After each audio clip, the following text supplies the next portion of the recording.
नमस्कार दोस्तों, मैं एक क्लिनिकल साइकोलॉजिस्ट हूं और आज के इस वीडियो में मैं आपको ओसीडी यानी ऑब्सेसिव कंपल्सिव डिसऑर्डर का एक रियलिस्टिक केस सिंपल लैंग्वेज में समझाने वाला हूं। बहुत लोग सोचते हैं कि ओसीडी का मतलब सिर्फ सफाई पसंद होना या ज़्यादा नीट रहना होता है, लेकिन एक्चुअली ओसीडी सिर्फ क्लीनलीनेस का इशू नहीं होता। ओसीडी में इंसान को बार बार अनवांटेड थॉट्स आते हैं। उन थॉट्स की वजह से बहुत एंग्जाइटी होती है और फिर उस एंग्जाइटी को कम करने के लिए वह सेम चीज़ें रिपीट करता रहता है।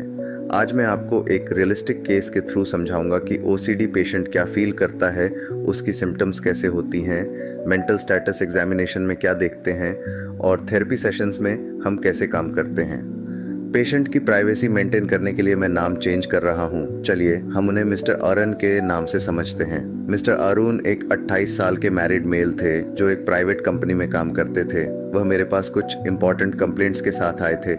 उनकी मेन प्रॉब्लम्स थीं डर्ट और जर्म्स का रिपीटेड फियर, बार बार हाथ धोना, डोर लॉक को कई बार चेक करना, गैस स्टोव को रिपीटेडली चेक करना, फैमिली मेंबर्स से बार बार रीअश्योरेंस लेना, और अगर वह इन चीज़ों को स्टॉप करने की कोशिश करते तो उन्हें बहुत ज़्यादा एंग्जाइटी होती थी। यह सिम्टम्स उनमें लगभग 3 साल से थे, लेकिन लास्ट कुछ महीनों में ये काफ़ी ज़्यादा सिवियर हो गए थे। जब मैंने उनसे पूछा कि उनको सबसे ज़्यादा तकलीफ किस चीज़ से है तो उन्होंने एक बहुत इंपॉर्टेंट लाइन बोली। उन्होंने कहा, डॉक्टर, मुझे पता है मेरी सोच का कोई लॉजिक नहीं है, लेकिन मैं इसे रोक नहीं पा रहा हूँ। ये लाइन ओसीडी को समझने के लिए बहुत इंपॉर्टेंट है, क्योंकि ओसीडी पेशेंट को अक्सर पता होता है कि उसके थॉट्स या रिचुअल्स ज़्यादा हैं, इरेशनल हैं, फिर भी वह उन्हें कंट्रोल नहीं कर पाता। मिस्टर अरुण ने बताया कि उनको बार बार ये थॉट्स आते थे, मेरे हाथ गंदे हैं, शायद मैंने कुछ कंटामिनेटेड टच कर लिया, अगर जर्म्स घर ले गया तो मेरी फैमिली को कुछ हो जाएगा। शुरू में वह सिर्फ नॉर्मल से थोड़ा ज़्यादा हैंड वॉश करते थे, जैसे 1 या 2 बार एक्स्ट्रा, लेकिन धीरे धीरे उन थॉट्स की इंटेंसिटी बढ़ने लगी और फिर हैंड वॉशिंग भी इंक्रीज होने लगा। नॉर्मल हैंड वॉशिंग धीरे धीरे कन्वर्ट हो गया 10 बार, 15 बार, 20 बार और कभी कभी 30 से 40 बार एक दिन में।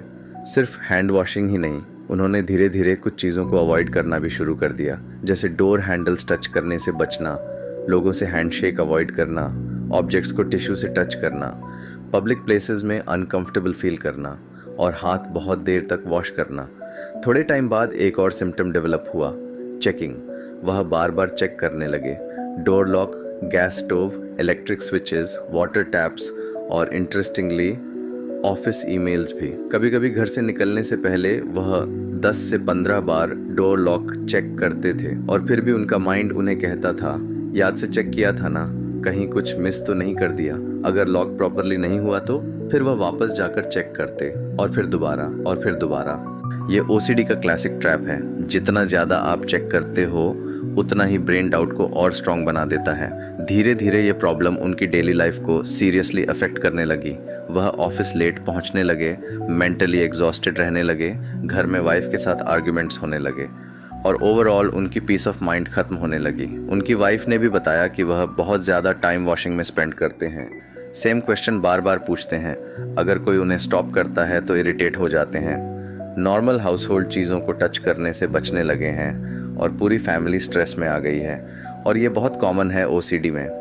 ओसीडी सिर्फ पेशेंट को अफेक्ट नहीं करता, ये फैमिली रूटीन, रिलेशनशिप्स और घर का इमोशनल एटमॉस्फेयर भी डिस्टर्ब कर देता है। अब सिंपल लैंग्वेज में समझते हैं कि ओसीडी में क्या होता है। ओसीडी के 2 मेन पार्ट्स होते हैं, ऑब्सेशंस और कंपल्शंस। ऑब्सेशंस का मतलब है बार बार आने वाले अनवांटेड थॉट्स, इमेजेस या फियर्स, जैसे मेरे हाथ गंदे हैं, कुछ बुरा हो जाएगा, मुझसे गलती हो जाएगी, मैं किसी को हार्म कर दूंगा बाय मिस्टेक। फिर आती है कंपल्शंस। कंपल्शंस वह एक्शंस होते हैं जो पेशेंट एंग्जाइटी कम करने के लिए करता है, जैसे बार बार हाथ धोना, बार बार चेक करना, बार बार रीअश्योरेंस लेना, बार बार क्लीनिंग या रिपीटिंग करना। तो ओसीडी साइकिल कुछ ऐसा होता है, थॉट आया, एंग्जाइटी बढ़ी, रिचुअल किया, थोड़ी देर रिलीफ मिली, फिर थॉट दोबारा आया और इसी साइकिल में पेशेंट फंस जाता है। अब अगर मैं मेंटल स्टेटस एग्जामिनेशन MSE को सिंपल लैंग्वेज में समझाऊं तो मिस्टर अरुण का प्रेजेंटेशन कुछ ऐसा था। अपीयरेंस में वह वेल ड्रेस्ड थे, नीट थे और कोऑपरेटिव थे, लेकिन उनके बिहेवियर में एंग्जाइटी क्लियरली विजिबल थी। क्लिनिक में भी वह चीज़ों को टच करने में कॉशियस था। उनकी बॉडी लैंग्वेज टेंस थी, स्पीच नॉर्मल था, रेट और टोन दोनों ठीक थे, लेकिन वह अपनी वरीज को रिपीट कर रहे थे। मूड के बारे में उन्होंने खुद बताया कि वह स्ट्रेस्ड, थके हुए और हमेशा वरीड फील करते हैं। अफेक्ट एंग्शियस था, चेहरे पर टेंशन विजिबल था। थॉट कंटेंट सबसे इंपॉर्टेंट था, उनमें प्रोमिनेंट थे। कंटेमिनेशन फियर्स, मिस्टेक करने का डर, और यह फियर कि अगर चेक नहीं किया तो कुछ बुरा हो जाएगा। कंपल्शंस में क्लियरली प्रेजेंट थे, repeated hand washing, repeated checking और रीअश्योरेंस सीकिंग। परसेप्शन नॉर्मल थी, कोई हेलुसिनेशन नहीं था, कोई साइकोटिक सिम्टम नहीं था। मेमोरी और ओरिएंटेशन नॉर्मल थे, इनसाइट प्रेजेंट थी, और ओसीडी में यह क्लिनिकली इंपॉर्टेंट होता है। उन्हें पता था मेरी सोच ज्यादा है, मेरा बिहेवियर एक्सेसिव है, फिर भी मैं इसे कंट्रोल नहीं कर पा रहा।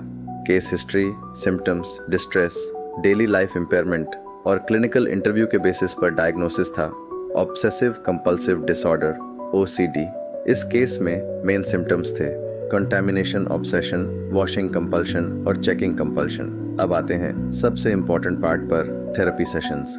मैं आपको स्टेप बाय स्टेप समझाऊंगा कि मैंने इस पेशेंट के साथ थेरेपी में क्या काम किया। सेशन 1, प्रॉब्लम को समझना और रिपोर्ट बनाना। पहले सेशन में मैंने सबसे ज्यादा काम लिसनिंग पर किया। ओसीडी पेशेंट्स बहुत बार अशेम्ड फील करते हैं, उन्हें लगता है कि लोग उन्हें समझेंगे नहीं, जज करेंगे या पागल समझेंगे। मैंने सबसे पहले उन्हें रियश्योर किया, आप पागल नहीं हैं, ओसीडी एक ट्रीटेबल कंडीशन है। ये सुनते ही उनका इनिशियल फियर थोड़ा कम हुआ, उन्हें लगा कि उनकी प्रॉब्लम को समझा जा रहा है। मैंने उनसे कहा कि वह नोट करें थॉट कब आता है, किस चीज से ट्रिगर होता है, उसके बाद वह क्या रिचुअल करते हैं और उस वक्त एंजाइटी कितनी होती है। Session 2, psycho education. दूसरे सेशन में मैंने उन्हें सिंपल लैंग्वेज में समझाया कि ओसीडी एक्चुअली होता क्या है। मैंने बताया कि अनवांटेड थॉट्स कभी कभी सबको आते हैं, लेकिन ओसीडी में प्रॉब्लम यह होती है कि ब्रेन उन थॉट्स को टू मच इंपॉर्टेंस दे देता है।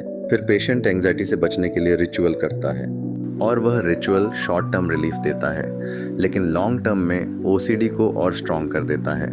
मैंने उन्हें ओसीडी साइकिल समझाया, trigger, obsession, anxiety, compulsion, relief, OCD stronger. यह उनके लिए फर्स्ट बिग इंसाइट था। उन्होंने पहली बार समझा कि वह जो रिचुअल्स कर रहे हैं वही एक्चुअली डिसऑर्डर को मेंटेन कर रहे हैं। सेशन 3, कोर बिलीफ समझना। इस सेशन में हमने उन बिलीफ्स को आइडेंटिफाई किया जो उनके फियर के पीछे काम कर रहे थे, जैसे अगर मैंने वॉश नहीं किया तो फैमिली सिक हो जाएगी, अगर मैंने चेक नहीं किया तो कुछ डेंजरस हो जाएगा, मुझे 100% श्योर होना ही चाहिए। मैंने उन्हें समझाया कि ओसीडी में अक्सर 3 चीजें होती हैं, too much responsibility, too much fear और अनसर्टेनिटी टॉलरेट न कर पाना। सिंपल वर्ड्स में ओसीडी को इम्पॉसिबल सर्टेनिटी चाहिए होती है। सेशन 4, फियर हायरार्की बनाना। इस सेशन में हमने एक फियर हायरार्की बनाई, यानी एक ऐसी लिस्ट जिसमें छोटी फियर से बड़ी फियर तक सारे ट्रिगर्स को रैंक किया, जैसे अपनी टेबल टच करना और वॉश डिले करना, डोर नॉब टच करना, मोबाइल टच करना, हैंडशेक करना, घर से निकलना after checking the lock only once. ये लिस्ट ट्रीटमेंट में बहुत इंपॉर्टेंट होती है, क्योंकि ओसीडी ट्रीटमेंट में हम सीधा सबसे डिफिकल्ट एक्सपोजर से स्टार्ट नहीं करते, हम स्टेप बाय स्टेप चलते हैं। सेशन 5, ईआरपी इंट्रोड्यूस करना। इस सेशन में मैंने उन्हें ईआरपी को इंट्रोड्यूस किया। ईआरपी का फुल फॉर्म है एक्सपोजर एंड रिस्पॉन्स प्रिवेंशन। इसका मतलब सिंपल है, फियर का सामना करो और रिचुअल मत करो। एग्जाम्पल के लिए मैंने उनसे क्लिनिक का टेबल टच करवाया। नॉर्मली वह इमीडिएटली हाथ वॉश करते, लेकिन इस बार मैंने कहा 5 मिनट तक वॉश नहीं करना। उनकी एंजाइटी तुरंत बढ़ गई, उन्हें अनकंफर्टेबल फील हुआ। माइंड कह रहा था अभी वॉश करो, लेकिन हमने वेट किया और धीरे धीरे बिना वॉश किए उनकी एंजाइटी नेचुरली थोड़ी कम होने लगी। यह ओसीडी ट्रीटमेंट का टर्निंग पॉइंट होता है। ब्रेन सीखना शुरू करता है, मैं एंजाइटी हैंडल कर सकता हूँ, रिचुअल के बिना भी कुछ बुरा जरूरी नहीं होता। सेशन 6, कंटामिनेशन फियर पर डीप वर्क। अब हमने कंटामिनेशन फियर पर स्ट्रक्चर्ड ईआरपी किया, जैसे चेयर हैंडल टच करना, डोर हैंडल टच करना, मोबाइल बिना सैनिटाइज किए यूज करना, हैंड वॉश को डिले करना। शुरू में उन्हें बहुत ज्यादा डिस्कम्फर्ट हुआ, लेकिन जब उन्होंने रिचुअल डिले किया और एंजाइटी के साथ बैठे तो उन्होंने खुद देखा कि एंजाइटी धीरे धीरे अपने आप कम हो रही है। और यह ओसीडी रिकवरी का कोर प्रिंसिपल है, अगर कंपल्शन न किया जाए तो एंजाइटी नेचुरली डाउन आती है। सेशन 7, चेकिंग कंपल्शन पर काम। अब हम चेकिंग सिम्टम्स पर आएंगे।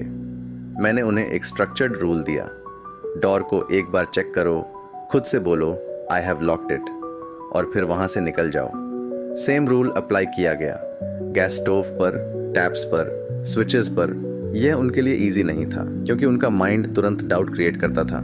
याद से चेक किया था अगर कुछ हो गया तो, लेकिन धीरे धीरे उन्होंने सीखा 1 रीजनेबल चेक इज इनफ, 10 बार नहीं, 15 बार नहीं। सेशन 8 ओसीडी थॉट्स को चैलेंज करना।